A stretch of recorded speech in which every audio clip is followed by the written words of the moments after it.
Olá, tudo bem? Aqui é Paulinha Nossi e hoje a minha proposta para vocês é ler com vocês o conto Onde Estão as Moedas, de Juan Garriga. Esse conto ele faz parte do livro que tem esse mesmo nome, Onde Estão as Moedas. E a minha sugestão, eu não vou falar muito sobre ele antes, não, mas a minha sugestão é que vocês tentem perceber, enquanto eu leio, quais as sensações isso provoca no seu corpo. Sai um pouquinho, foge um pouquinho do mental, das explicações lógicas e tenta perceber com a sua sabedoria corporal se vem algum incômodo, se vem algum desconforto ou não, se é confortável. E também tenta perceber os sentimentos que a leitura desse conto te causa, né? Às vezes vai vir alegria, às vezes tristeza, às vezes raiva, paz, frustração. Inúmeros sentimentos aí que podem ir surgindo no decorrer do conto. Então, o que eu sugiro é que vocês façam quase que uma escuta meditativa enquanto eu leio esse conto. Escutem com os ouvidos e com o corpo de vocês, ok? Então, vamos lá?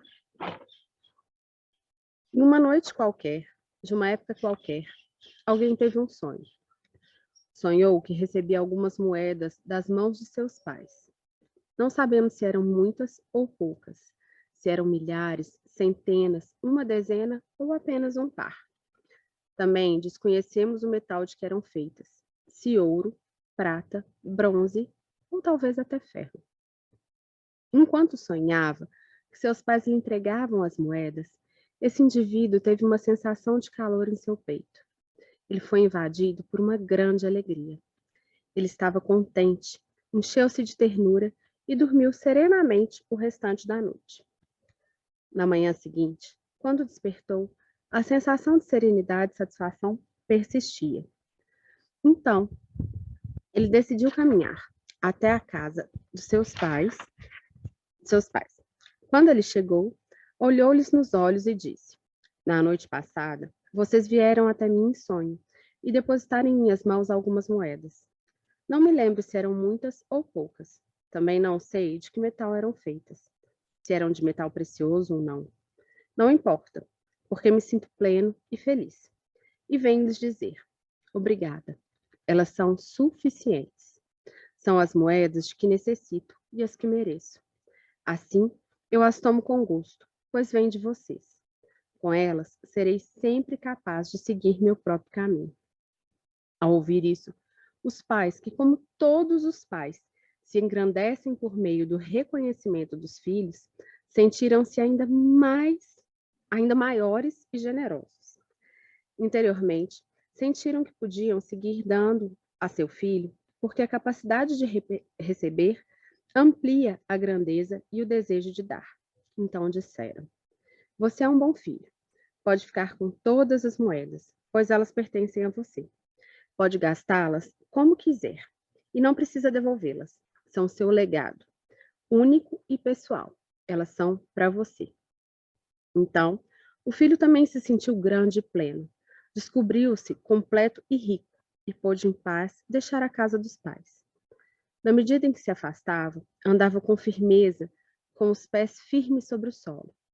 Seu corpo também estava bem situado no solo, e diante de seus olhos um caminho claro e um horizonte promissor se abriam.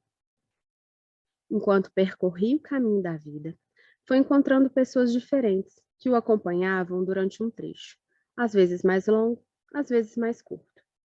Alguns o acompanharam pela vida toda.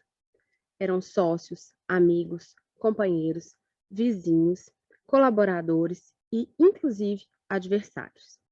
Em geral, o caminho se apresentava sereno, agradável, em sintonia com seu espírito e com sua natureza pessoal. E ainda que não estivesse livre dos pesares naturais impostos pela vida, o sentia como o caminho de sua vida. De vez em quando olhava para trás, para seus pais, e relembrava com gratidão as moedas recebidas. E, quando observava o transcurso de sua vida ou olhava para os seus filhos, ou se recordava de tudo que conquistou no âmbito pessoal, familiar, profissional, social ou espiritual, a imagem de seus pais surgia, e ele se dava conta de que tudo aquilo fora possível graças ao que havia recebido deles, e que, com o seu êxito e com suas conquistas, ele os honrava. Dizia a si mesmo: não há fertilizante melhor do que as próprias origens. E então, seu peito voltava a se encher da mesma sensação abrangente que ali havia preenchido na noite em que seu sonho. Desculpa. E então, seu peito voltava a se encher da mesma sensação abrangente que lhe havia preenchido na noite em que sonhou que recebia as moedas.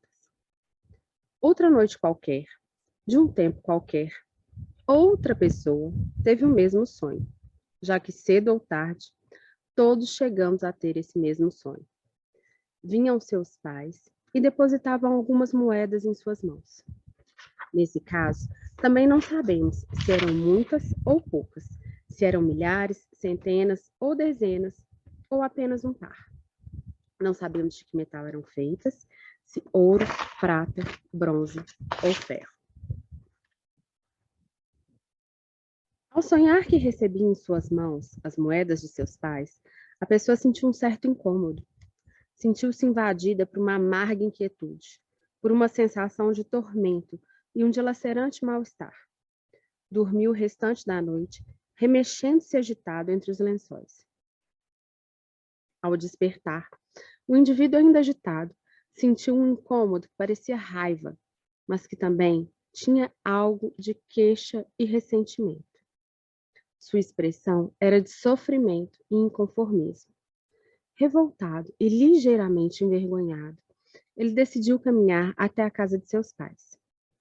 Ao chegar, olhando-os de soslaio, disse: na noite passada, vocês vieram a mim, em sonhos, e me entregaram algumas moedas. Não sei se eram muitas ou poucas. Também desconheço de que metal eram feitas. Se eram de metal precioso ou não. Não importa, porque me sinto vazio, prejudicado, ferido. Venho lhes dizer que suas moedas não são boas o suficiente.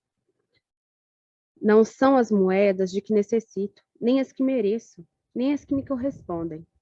Portanto, não quero e não aceito, ainda que tenham vindo de vocês e que cheguem a mim por meio de vocês.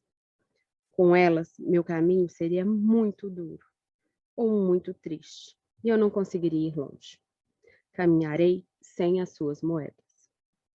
E os pais, que como todos os pais se sentem menores e sofrem quando não têm o reconhecimento dos filhos, retiraram-se diminuídos e tristes para o interior da casa. Com desgosto e angústia, compreenderam que podiam dar ainda menos do que haviam dado àquele filho. Por quê? Diante da dificuldade de aceitar e receber, a grandeza e o desejo de dar se fazem pequenos e definham. Fizeram silêncio, confiando que, com o passar do tempo e a sabedoria que a vida traz, talvez chegassem a endireitar os rumos falidos do filho. É estranho o que aconteceu em seguida. Após ter pronunciado aquelas palavras perante os pais, o filho se sentiu impetuosamente forte, mais forte do que nunca. Tratava-se de uma força extraordinária, aquela força feroz, teimosa e gigante que surge da oposição aos feitos e às pessoas. Não se tratava de uma força genuína, como a que resulta da aceitação dos acontecimentos e está em concordância com as transformações da vida, mas de uma força apaixonada e intensa. Era o tipo de força que configura a paisagem de sofrimento humano, aquela em que as pessoas tratam de se apoiar quando precisam de coragem e de humildade suficientes para aceitar a realidade tal como ela é e a nossos pais tal como são. A falsa força que nos concede a oposição das coisas, o ressentimento para com as pessoas e a postura de vítimas diante dos fatos vividos. Com o tempo, essa pessoa aprenderá que nenhum sofrimento concede direitos, nenhuma postura existencial edificada sobre feridas concede merecimentos, e que o único sentido desse sofrimento, que não é dor, é fazer sofrer demais, já que unicamente a dor genuína desperta a compaixão. Mas, naquele dia, o indivíduo abandonou a casa dos pais, dizendo a si mesmo: nunca mais. Sentia-se forte, mas também vazio e vulnerável. Ainda que desejasse, não conseguia ficar em paz. Na medida em que se afastava da casa de seus pais, sentiu seus pés se elevarem alguns centímetros do solo e seu corpo, um tanto flutuante. Não podia se aperceber de seu peso real e sentiu algo ainda mais surpreendente. Cada vez que abria os olhos, tinha a impressão de que via a mesma coisa, um horizonte fixo e estático. O indivíduo foi desenvolvendo uma sensibilidade especial. Assim, quando encontrava alguém ao longo do caminho, o contemplava com uma enorme esperança e, inconscientemente, se perguntava: será essa a pessoa que tem as moedas que mereço, das quais necessito e que me correspondem as moedas que não aceitei dos meus pais, porque eles não souberam me concedê-las de maneira justa e conveniente? Será essa a pessoa que tenho o que mereço? Em certa ocasião, a resposta foi afirmativa, e tudo pareceu fantástico. O indivíduo se apaixonou e sentiu que tudo à sua volta era maravilhoso. E, sem se dar conta, começou a esperar que o outro tivesse e lhe desse aquilo que não aceitara de seus pais. Contudo, ainda que a esperança de encontrar as moedas lhe resultara a princípio inebriante, quando a paixão acabou, se convertendo em uma relação, e a relação durou tempo suficiente, o indivíduo descobriu que o outro não tinha o que lhe faltava, ou seja, aquelas moedas que não havia aceitado de seus pais. Que pena, disse. E então se queixou-se amargamente da má sorte, culpando o destino. Ele se sentiu desenganado, submetido a um tormento emocional que tomou forma de desespero, desgosto, crise, turbulência, enfado, frustração. É que, embora ainda não soubesse, o outro só podia lhe dar aquilo que tinha, e aquilo que correspondia por sua posição, ainda que queira lhe dar tudo e o ame plenamente, pois um casal é uma relação entre adultos, fundamentada na igualdade de classe, na troca equilibrada e na sexualidade. Em certo momento de sua vida, essa pessoa teve um filho, e seu desgosto se tornou mais doce e esperançoso, um pouco mais moderado. Então, tornou a se perguntar: será que este filho tão amado que espero tem as moedas que mereço, das quais necessito e que me correspondem, aquelas que não aceitei de meus pais, porque não souberam me dar de maneira justa e conveniente? Será este o ser que tem aquilo que eu mereço? Quando respondeu novamente que sim, foi maravilhoso, formidável, e o indivíduo começou a sentir um vínculo especial com aquele filho, um vínculo assombroso, muito estreito, cheio de expectativas e anseios. Quando respondeu de maneira inconsciente, a pessoa estava convencida de que o filho tinha as moedas de que necessitava e não tardaria em lhe dar. Mas passou o tempo e o filho, como a maioria dos filhos, desejou ter vida própria e pôr em prática seus propósitos de vida independentes. Amava seus pais e desejava fazer o melhor por eles, mas a pressão de ter uma vida própria lhes resulta exigente, imperiosa e avassaladora, assim como a sexualidade.